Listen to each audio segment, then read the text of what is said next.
Hey everyone, welcome to this live session. We are going to be talking about handwriting and demonstrating how to write in frosting. You can use either buttercream or royal icing for this. And if you want to follow along with today's lesson, you will need the following. So some parchment paper, right? I've just got some sheets cut down so they're easy to work with.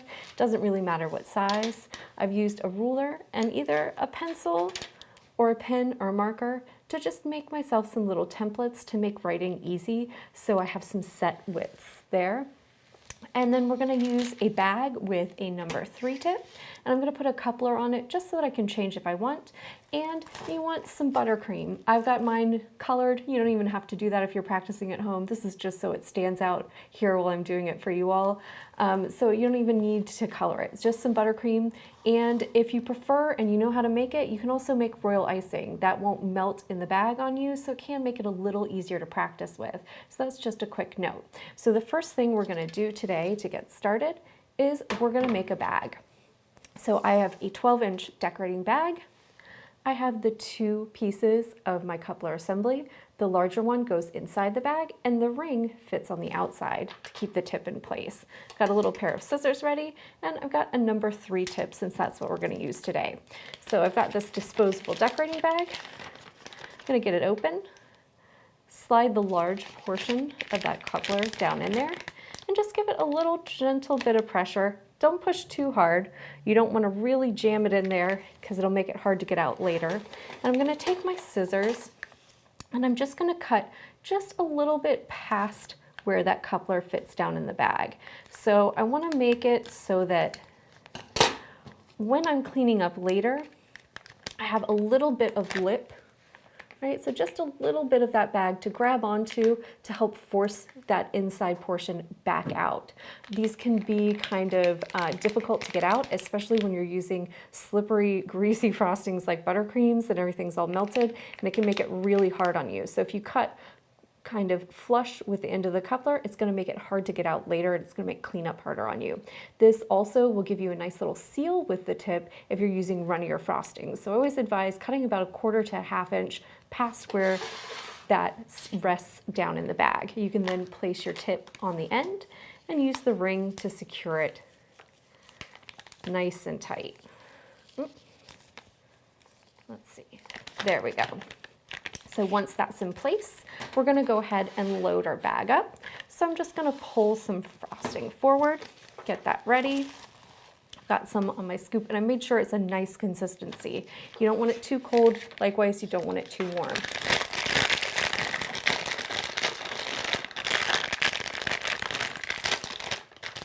So I'm going to fold my bag over, and you'll notice I folded it about halfway. So that end of the bag is kind of almost touching that coupler. That leaves us a nice area to load our frosting down in. You can see we've got a nice kind of hollow void there. And it keeps us really from overfilling it, right? If you don't fold it down enough, sometimes the tendency is to get too much frosting in there, which especially to begin with, if you haven't done a lot of piping, is really hard on your hands. Makes it easy then, right? You can see I've slide my fingers up underneath that lip. It's easy to just put a nice big spatula or spoonful of frosting down in there. And then when you fold up, you'll notice the top half of that bag is nice and clean. The frosting is down where it needs to be. Doesn't take much effort to just go ahead and push it into place. And we just want to make sure that we've got nice flow there, which we do. Awesome. And I've got a second color on hand, and I might load up a second bag just because my buttercream actually has butter in it, and it will get soft after a little while. And it's nice and toasty in our studio today, so I imagine that'll happen relatively quickly. So we're going to start out by practicing some lines and different shapes, and I've just got a little template drawn for myself. I'm just going to pull that over along with a piece of parchment. Give me one moment. There we go. So you can see I've drawn some just basic lines, horizontal, vertical, some different shapes. I've got a circle, square, saw, and a squiggly line there. And I'm just going to go ahead and make myself a little practice area. So you want to make sure that you're working close to your body because you want to be nice and stable when you're piping. And I have got just a little bit of masking tape. It'll cooperate. And I'm just gonna tape it lightly to my table. If you don't have a table or a counter that you can tape things down to, use a cake board, right? Spare quarter, half sheet board, whatever's the right size, a large round. And you can make your own little practice sessions. And then if I put some parchment over it, you can see since I've drawn in Sharpie or a nice little magic marker, whatever the case may be, it's showing through and it's gonna make an easy little guide for me to practice. So I can just tape that parchment right on top. And we'll be ready to start practicing. So I'm gonna grab my frosting bag again. See, I've got my frosting in there. I know it's coming out, which is fantastic. I wanna make sure that frosting is pushed down if you haven't already, so you have a nice ball right there. And then you're gonna twist on top of that. You're gonna take that twist and hold it between your thumb and your index finger. It's kind of the perfect place to put it. You can put it down right in that little crease between those two fingers, and that's gonna keep pressure on that ball of frosting. So especially if you haven't built up your hand strength yet, or if you have any issues like arthritis or carpal tunnel, doing this will make it easier. The tighter you squeeze, the more pressure you're putting on the frosting, the less pressure you have to use with your fingers in your hand. But you can see this puts that ball of frosting right there in that little ball-shaped space, right in the palm of my hand, so I can just cup it easily and wrap all my fingers around it.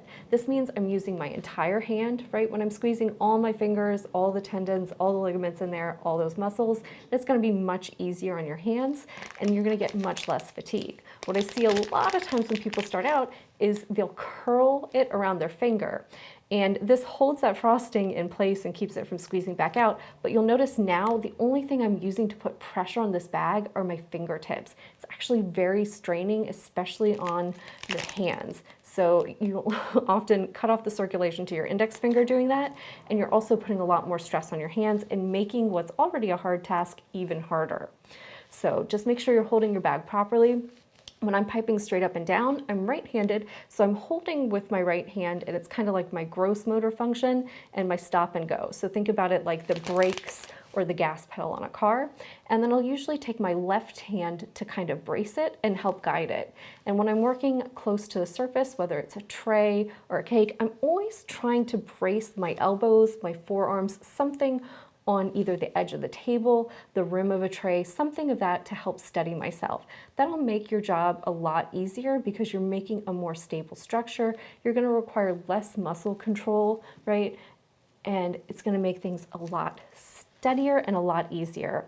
And so I can see where I'm going. I'm actually gonna pull towards myself. And when I start piping, I'm gonna touch the surface first before I even start squeezing.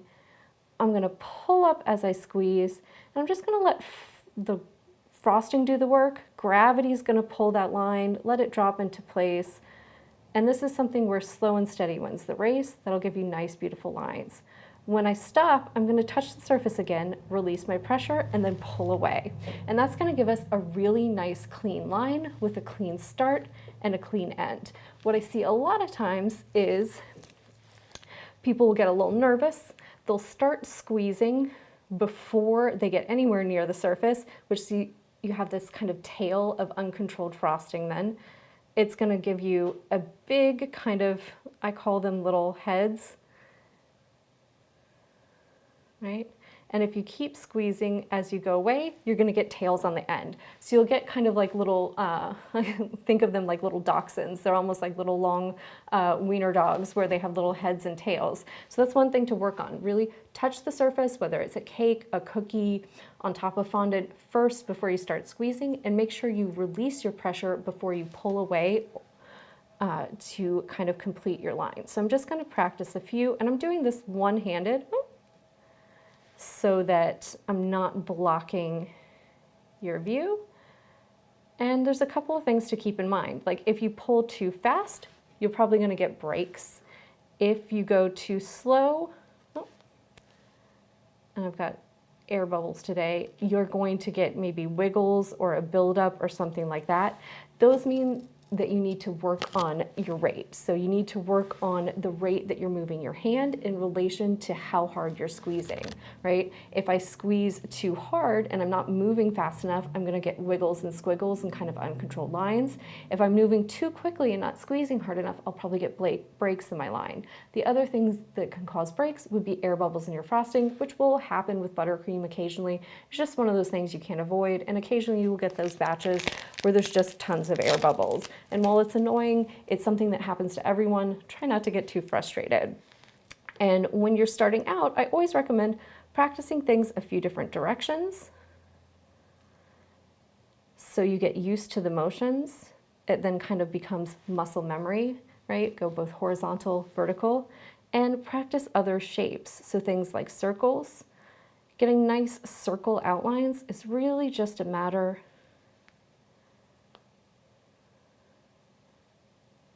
of going nice and slow. You can see if I've got that pattern down there, it makes it really easy to practice. And a lot of times when I'm doing circle outlines, it's usually on cookies, so you can follow the edge of the cookie. You can see I just finish right where I started. Really nice and easy. Always touch down. Don't be afraid to disturb things, you won't. If I'm doing something where I need to change directions, like a square, I'm just going to touch, and instead of stopping, squeezing, and pull away, I just pick it up again and move a new direction. And if you're working on something, whether it's on a cake or a cookie, and you get a little air bubble, don't worry. A lot of times, all you need to do is just go back and fill in that line. It makes a nice little square. It's easy enough to do. If something really pops badly and it flops the line off to the side or something like that, you can always scrape it off and redo it.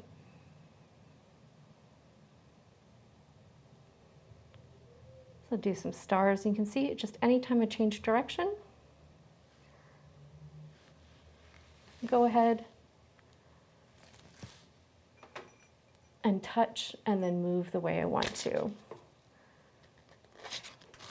So occasionally you'll get a little line that flops, and just remove it. Go back in. And then there's things like curves, where if you pull higher up, you're going to get softer waves, right? And if I go closer, you can see I get more close together, tighter waves. So you can control how that frosting moves by how high up you lift the bag. So this is a nice little kind of practice sheet. You can make some for yourselves. Just kind of practice some different lines, some shapes, some things like circles and squares. I usually use things like cookie cutters, and I just trace them so that I can make myself a nice little practice page. And that's usually what I try to start people on if they're new to piping. So once you have a handle for how the frosting behaves, making some basic lines and shapes, we're going to go ahead and move on to parts of letters. So I'm just going to pull my next little template over, and to do this I've got a little lined page. So I just measured off 1-inch sections and put a little dotted line in between at the 1/2-inch mark. And that gives me a nice little setup for writing. So I tried to channel what happens, I think, well, at least here, it was in the 1st grade when I did it, where they teach you the parts of all the letters and how to make them and how to print really nice and neat. And I find that that's the best way to go when you're doing it for frosting. So I'm just gonna secure that down and put a little piece over top. And we're gonna practice some of the different parts that make up the letters in our alphabet. And it's just a nice way to get some practice in before you start actually piping letters and piping sayings.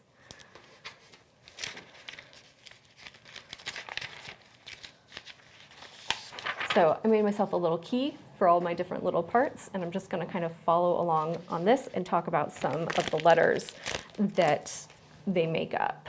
So to start with, right, we have things like our vertical lines. So think capital B's, L, I, stuff like that. And it goes the full width of the space. And then we have a 3/4 line, so things like an H, a lowercase t, right, where it needs to come up past that halfway point so you can do the line across it. And then the half height one, so things like N's, M's, right, that little bar on letters like an A. We'll have diagonals, right? So piping a 45-degree angle, both half and whole, and then going the other direction.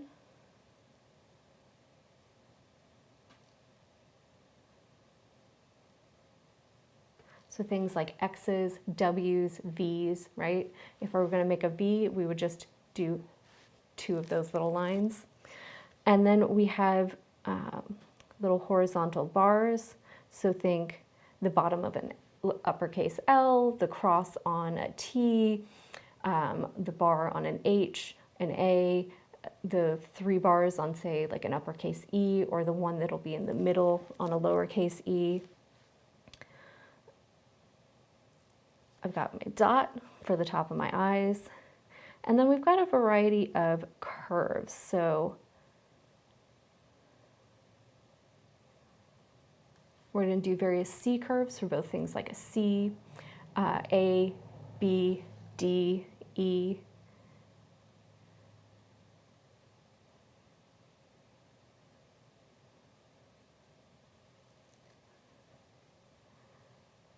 And then we have things like our F, right?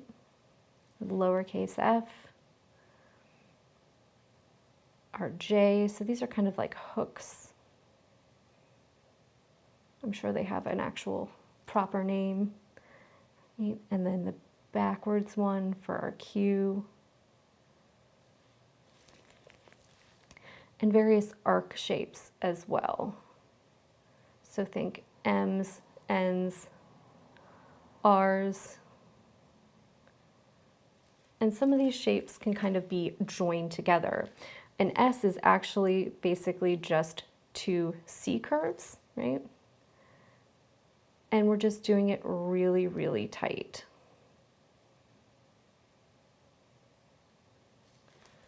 And things like an O, you're basically just finishing that curve. Or it's essentially 2 of them together, kind of back to front, to make a full circle. And then we have other things like our little U. Right? So those make up the parts of the letters, and in some cases, full-on letters that we're going to use. And you want to think about how these things combine, and you want to do them in pieces. Now, normally when you hold a pencil, you might not pick it up, right? You might just draw, say, a letter B without really picking up your pencil or doing it in 2 quick strokes. When I'm doing that actual uppercase B, I want to do it in 3 parts, right? I want to make it nice and neat and really, right, draw my line.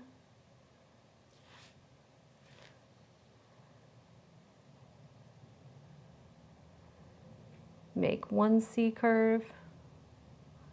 Right? And rather than drawing back on top of that little bar there, I'm just going to start out here and do the next one.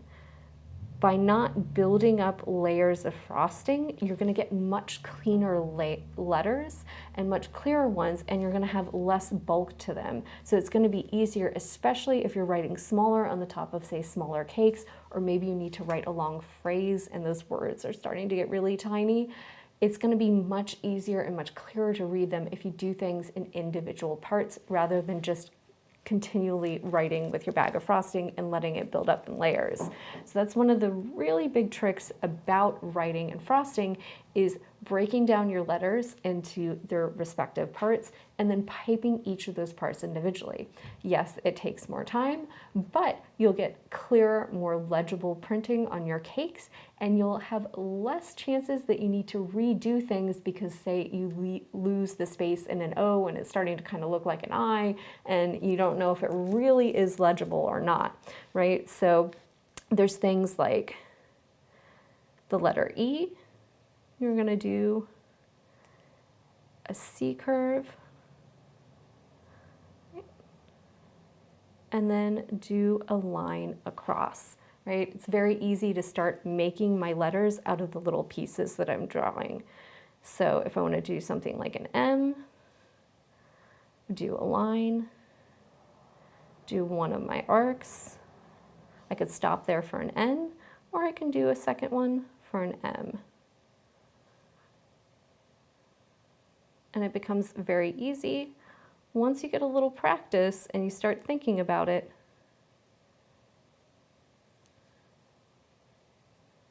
To write out words, phrases, sayings, right? And get very, very neat, very legible print, whether this is going on cookies or cakes. So now we're gonna talk about 5 of the most popular sayings, and I'm gonna write each of them out for you. And one of the things that you wanna do when you're writing and frosting, especially if you're gonna write on something like a cake, where you really don't wanna have to say scrape it off and resurface it, is come up with a plan. So the first part of that plan is, mocking out your decorations on your cake, deciding where they're gonna go, and then usually doing the writing first, right? That's important because let's say if you've got, right, a round cake and you think I'm gonna write happy birthday here and put an arrangement of flowers and a C curve off to the side. Well, if your happy birthday ends up more centered, you might end up with maybe a couple smaller arrangements. So you can always kind of tweak your design based on how that writing goes, and that'll save you some effort in that you won't have to potentially scrape it off, resurface the cake and do it again. But also, if you do need to, say, clear things off if it just didn't go well at all and resurface it, you're not trying to work around then other decorations that are on the top of the cake. So in general, I say always do the writing first, especially to begin with. It'll make your life much easier. As you build up your confidence, you might be able to do it later, especially a lot of bakeries. You'll notice commercial production bakeries, they have a lot of pre-made things and they'll just do some writing on it, but that's usually a very skilled, very seasoned employee who's got a lot of experience, right? So our first phrase is gonna be happy birthday. So I'm gonna do lowercase for everything but the first 2 letters. And you can see it's 13 letters, but it's actually 14 spaces. So if we're gonna write this all in one line, we wanna make sure that we count the blank space. So anytime you're gonna write on cakes, if you're not doing one of these phrases and you need to do this yourself, make sure you count your blank spaces in your spacing, right? So we've got 14 total letter spaces that we need to account for, which makes the spot between the B and the I the middle of our phrase, right? So if I were doing this on a cake, I would want to make sure that I'm lining up right there. Space between my B and my I is going to be in the middle, and I'm counting back where I go B, space, Y, P, P, A, H, right? So it's kind of a little bit of a calligraphy trick where you pick your phrase, you kind of line it up, right? Whether you're doing it 1 line, 2, and pick the middle of that and start with that letter and kind of count back so that you can write across and get things kind of approximately in the center. But for now, we're just gonna go ahead and write this out. And I'm just gonna do my lines nice and easy.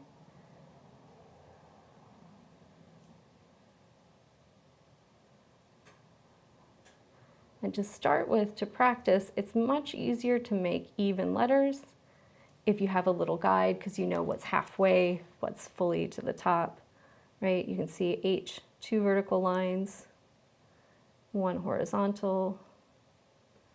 My A is going to be a C curve. And 1 vertical line, and then I'm just going to go ahead, P, another vertical line and a C curve.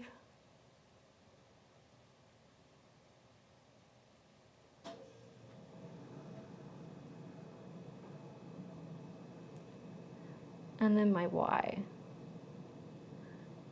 And this, I'm just gonna do those 2 diagonals, right, to get my Y. And this is where I start to get into some, like, if you don't normally form your Ys like that, the other way to do it would be to do more of one of those little arc shapes, or like a half of a U, and to do the tail down like you would on a G. If this is your more natural way to do it that way. One thing about writing on cakes, and writing in frosting in particular, is if you have a particular handwriting style, if you have a way that you're normally doing your writing, that's kind of the way you should do that. And you should be striving, maybe, at least in my case, for a neater version of that, so it's nice and legible on your cake. You'll notice my handwriting is a little messier than my actual writing in frosting. But other than that, you know, really try to bring in those characteristic features of your own writing and just make it a little more legible is usually the goal. Because it's much easier to write in your normal, natural, kind of practiced way versus trying to match someone else's handwriting style. And just every time you make a letter, just think about the different parts, right? Try to keep frosting from overlapping so you get nice, clear, legible letters that are easy to read.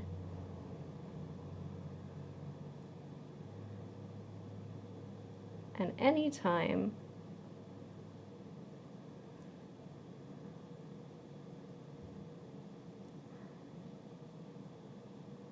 you're writing, just make sure you've always take a second after you finish, make sure you've dotted your I's and crossed your T's, because there is absolutely nothing worse than breaking down your bag and getting rid of your color and realizing you forgot to dot something. Right, so there we have a nice, legible happy birthday. If I was going to write this all the way across on a cake, I'd want to make sure that I'm kind of lining up in between that B and the I in the center, but you can also write it underneath. You can write it on 2 lines.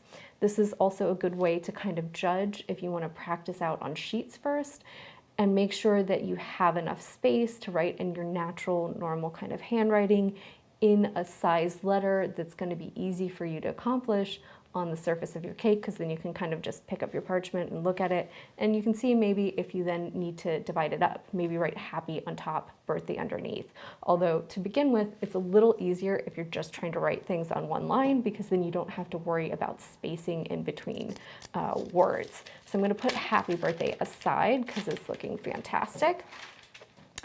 And I'm gonna go for the second most popular thing, which is happy anniversary.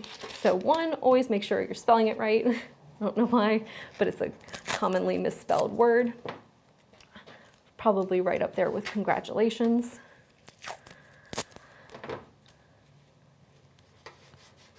And this one has 17 letters, and if you're writing it all on 1 line, the N is what is going to be in the middle. So I'm just going to go ahead and start this all the way over here. So same thing. And practicing these phrases, it's actually really good practice because a lot of them have happy in it, whether it's happy holidays, happy birthday, or happy anniversary.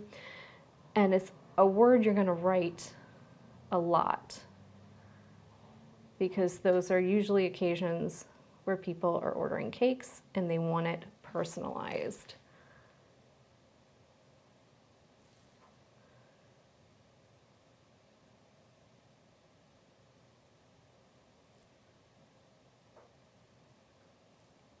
So just notice every time I change, I'm just going to start anew, and don't be afraid to let that frosting touch, right? Do the little lines for my P's. And then I get in there right on it, and that's where I start that C curve. That's going to make sure that it attaches and gives you a nice, clean look.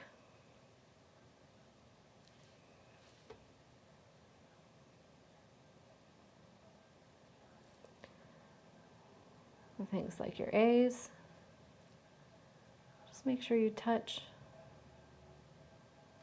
go there. Especially for things like that bar across, make sure you're touching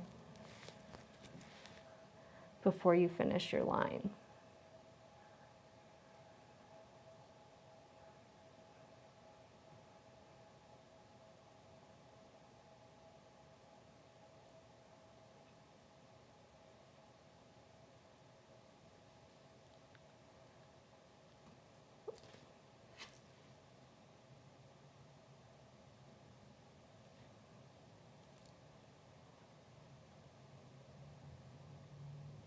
I think E's are probably the thing that you lose the most definition on. So it's one of those ones, draw a C first,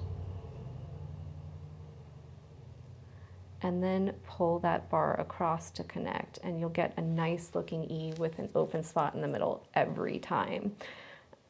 If you try to just draw it, a lot of times you'll lose that void in the center and you lose that definition and your words can be hard to read. S's, just nice, tight, close to the surface. I'm up off there so I get a nice clean line, but I'm just up enough so I can allow it to curl around.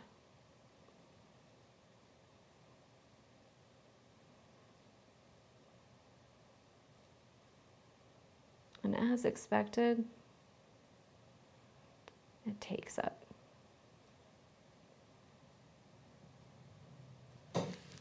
My whole line, right?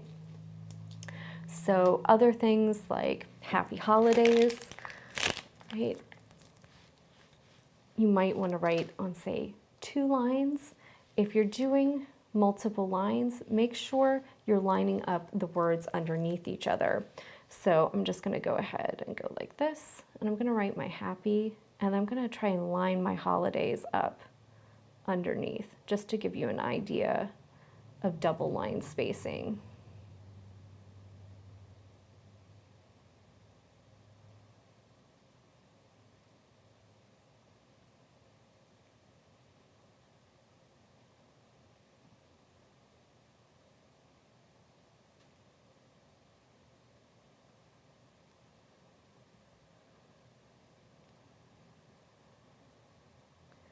Right, so happy has 5 letters, so my P is the middle, and holidays has 4, it has 8, right? So the kind of gap between the I and the D should be right kind of lining up under that P. So if I think my I is here, my L, my O, then my H should start about here.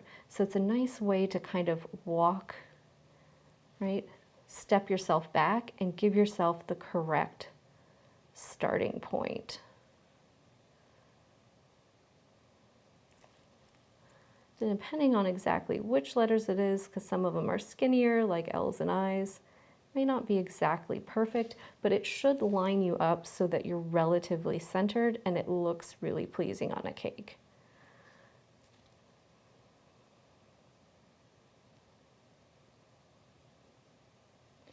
That's actually just fine because D's, sorry, got a little block. D's have a little bit more width to them.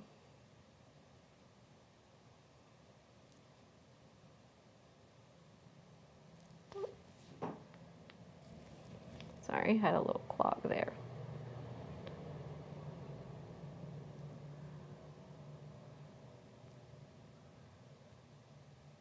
And Happy Holidays is probably one of the most popular ones we get in the wintertime because it's non-denominational and there's so many different holidays, and it means it's kind of a universal phrase that you can slap on anything with non-denominational decorations. And it's fantastic because then people of, you know, just various different faiths and practices can all enjoy the same treats, which is good from a production standpoint. So it's a great one to know how to write. It's got a lot of letters though, so a lot of times people end up squishing it. And that's one thing. If you're writing things that are long, like happy holidays, happy anniversary, or congratulations, and you're going into a little space, sometimes elongating those letters can help you squish them in. So that's just a little tip there that people like to use. And you might notice, especially on things like happy holidays, it'll often get written on, say, marzipan little plaques or scrolls, and you'll notice the letters are really tall and kind of squishy. Writing them tall kind of helps people squish them together for whatever reason. It makes writing skinnier letters a little more natural. So we're gonna go on to baby shower stuff, and probably "it's a boy" and "it's a girl" are the two most common things that we'll see written out for baby showers. So we'll do "it's a boy." It's got 9 letters, and the A is going to be in the center. And I'm just going to make myself a new bag of frosting really quickly because my purple is getting a little bit soft.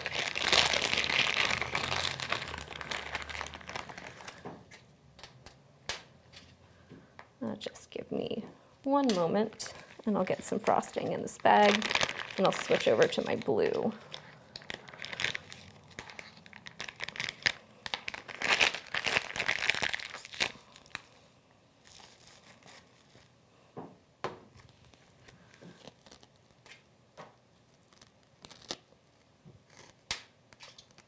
Let's see, pick a good tip. There we go. So I'll get this blue done. So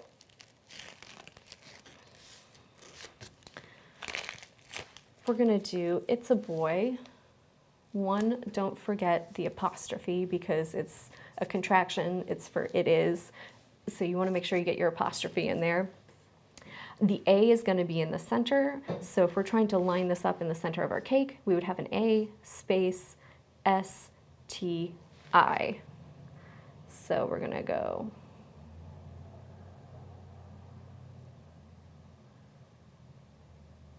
big uppercase I,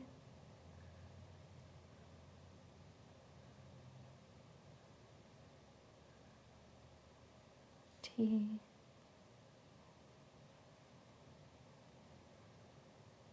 S, we'll remember a little apostrophe,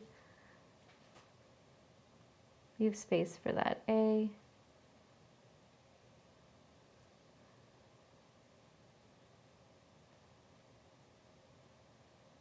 and then we'll do uppercase on the B.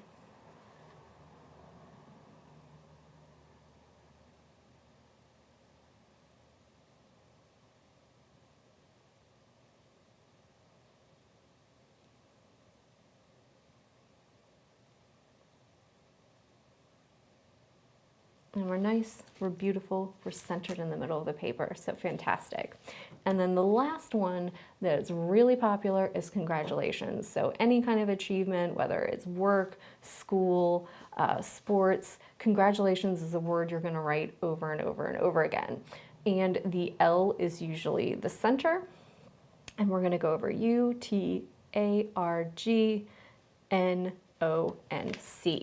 So make sure you take your time with this one. If you need to, look it up, Google it, make sure it's spelled correctly first, print it out for yourself. I always make printouts of popular sayings if I'm doing stuff for production, just so people have a reference, especially when you start writing stuff over and over again. Even the most commonplace words can start to look like they're spelled wrong. So having references for everything, especially if you're in a busy environment where people don't necessarily have access to phones or computers, it's really nice to just have some reference phrases all printed out for everyone so they know proper spellings, know when to use things like apostrophes, right? Same way, we're just going to go ahead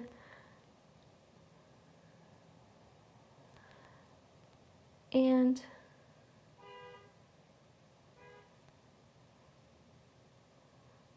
make all these letters one part at a time.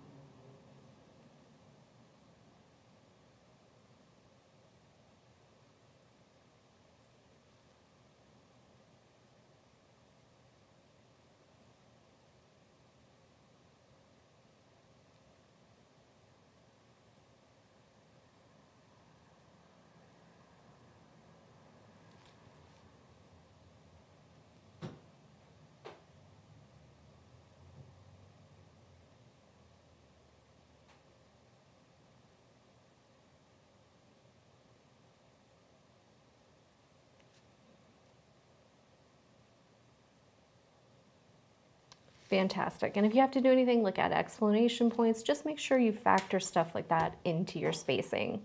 I'm gonna go ahead and pull over a cake dummy, and I'm just gonna practice centering and writing on that without my grid. So this is a nice step past.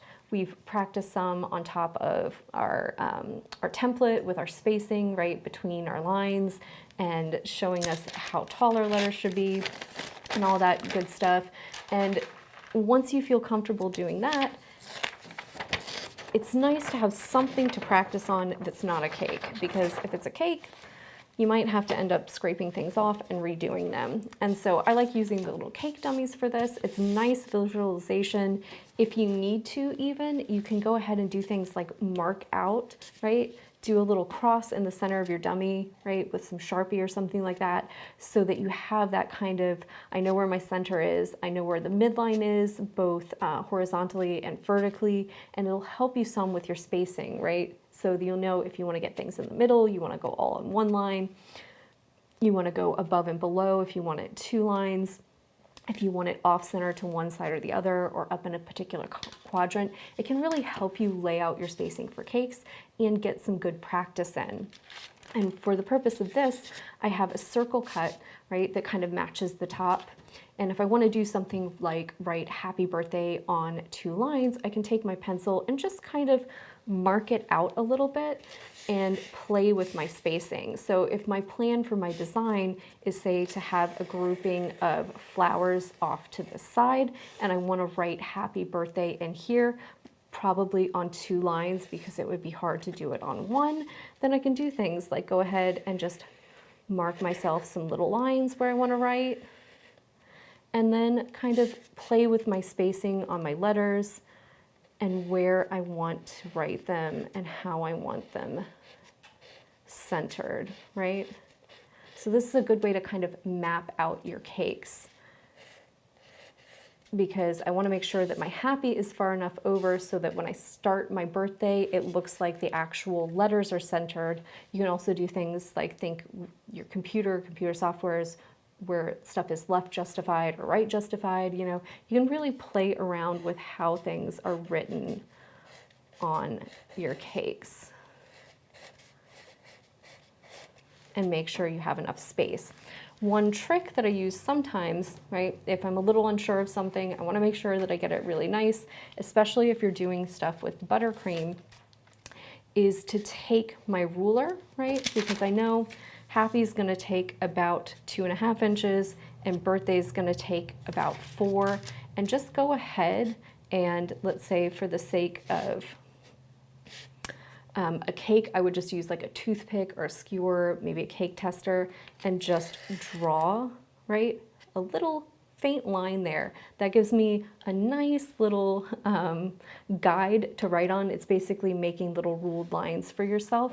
For the sake of today, I'm just going to do it with my Sharpie so that it's easy for everyone to see. So if we're imagining this is the top of a beautifully iced cake, it's cold, it's just come out of the refrigerator, it's going to be really easy for me to go in and just take a little ruler, take a second, right? I've already practiced kind of writing it out a little bit on that area, and just take a toothpick and draw a little line for myself so I know where to write happy, and then go over a little bit and kind of center that, because I know birthday's going to take about 4 inches underneath, right? And draw another little line with my toothpick. Then I know I have approximately kind of the same amount of headspace above and below. I have room for my decorations over to the side, and you just have a little faint line scratched into the surface, which in the scheme of things, most likely no one's ever gonna notice. And if it means that you don't have to scrape things off and start all over again, and it gives you a little more confidence when you're writing, then I think it's a good thing, right? So don't try to just go freehand on the top of your cake without thinking about it, I think is the best advice I can give. And so then I have those little spaces blocked out, right? I know happy has 5 letters. The P is going to be in the center right here, that first P. I've got an A and I've got an H. And I want to make these probably about 1 inch tall.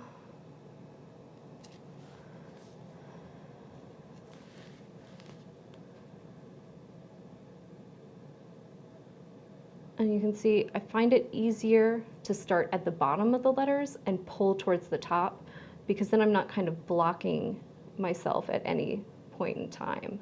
But do whatever feels most comfortable for you. If the reverse feels better, do that. But try both and see what works best for you. A lot of times with decorating, there's no hard and fast rule.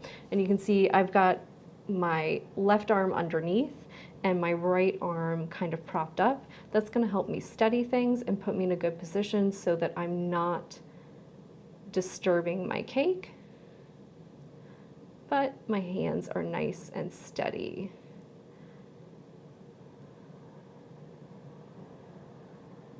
And that's gonna make it easier for me to do this while we're filming.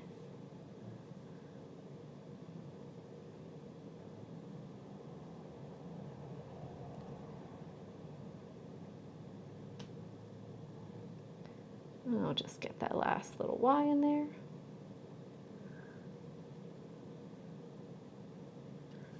And we're looking good. So then, birthday, 4, 5, 7, has 8 letters. So the space between the T and the H is I'm gonna try and kind of line that up during that center P. So I think T, right, I, R, I, and then my B, right? So we'll start my B over here, and really good. That kind of spacing lines up with the little lines that I drew.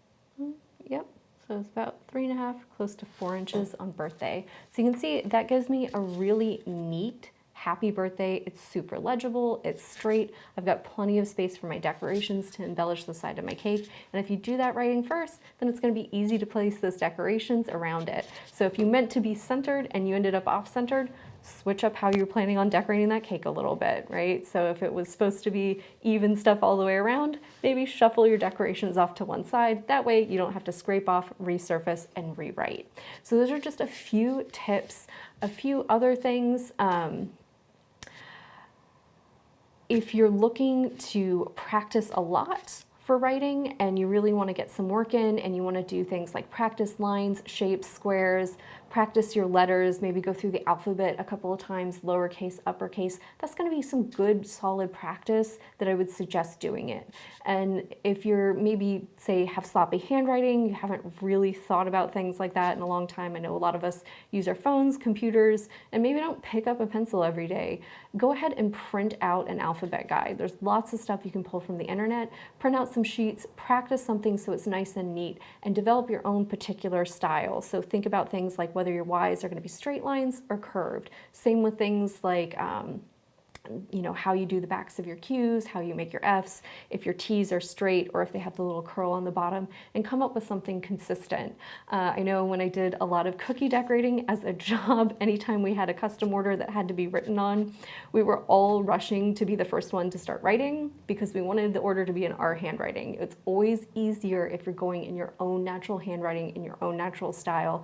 It'll be easier for you and it'll be quicker. So it was actually a little bit of a competition to see who could get to that part first so that everyone else had to match their handwriting because it's always a little bit more difficult to do that. So the point is make it neat, make it legible, make it kind of universal in terms of everybody should be able to read it, but put your own little flair on it that you would normally use when you're writing things because that'll make things easier for you. It'll also make your cakes more unique and more personal, which is always great.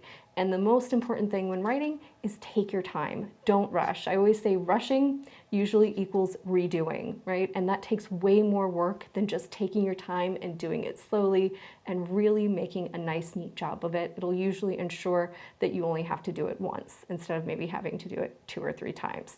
So that covers today's lesson on writing and the 5 most popular phrases. I will have Tom let me know if there's any questions, and he is shaking his head. So we will go ahead and finish up today, and we hope you enjoyed, and we hope you'll tune in for future live sessions and more content. And if you have any suggestions for things you want to see, please leave us a comment.